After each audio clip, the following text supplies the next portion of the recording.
life behind for reasons that Jesus didn't explain in the story. But in the course of the story, as you heard it, the younger one discovers what I think to be a paradox of human nature.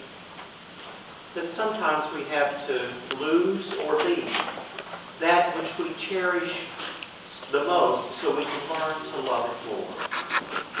There are so many graces in this story, and one of my favorites is when Jesus says, talking about the younger son, when he came to himself. When he came to himself and realized what was going on, there were many circumstances that enabled him to see who he is now and see who he was then. And then what is so moving about this story is the way that the son is welcomed back by his father. You heard the story.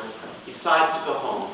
And while he was still far off, the story says, we see the father running out to meet him, running out to greet him. And there are no recriminations when they finally see each other, when they finally embrace him. There's no recrimination. No, I told you so. There's no probation. There's no quick judgment. And there's no punishment on behalf of the father either.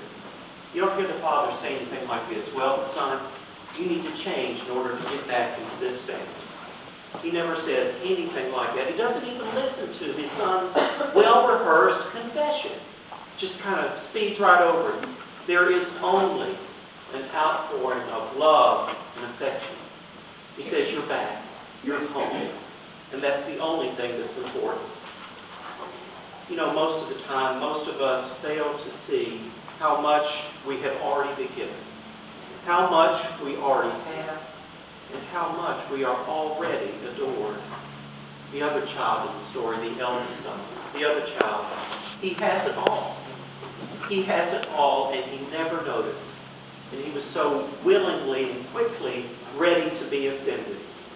And the father says to this child, to this son, to the oldest one, he says, you are always with me.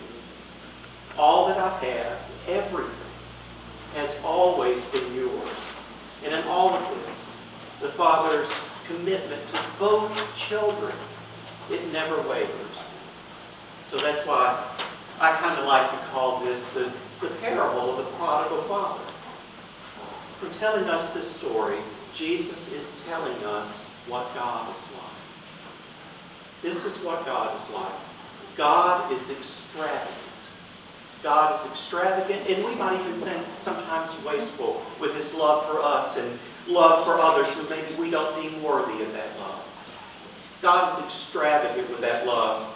And not only love, but forgiveness, acceptance, generosity, blessing, and honor. Now I want you to go back and reread this story sometime later today.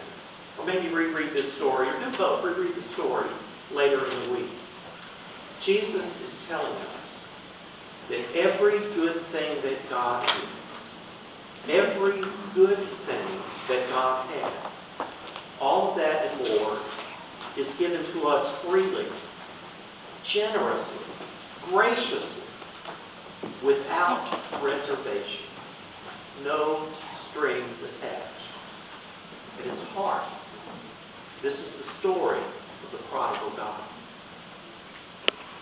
God's Amen.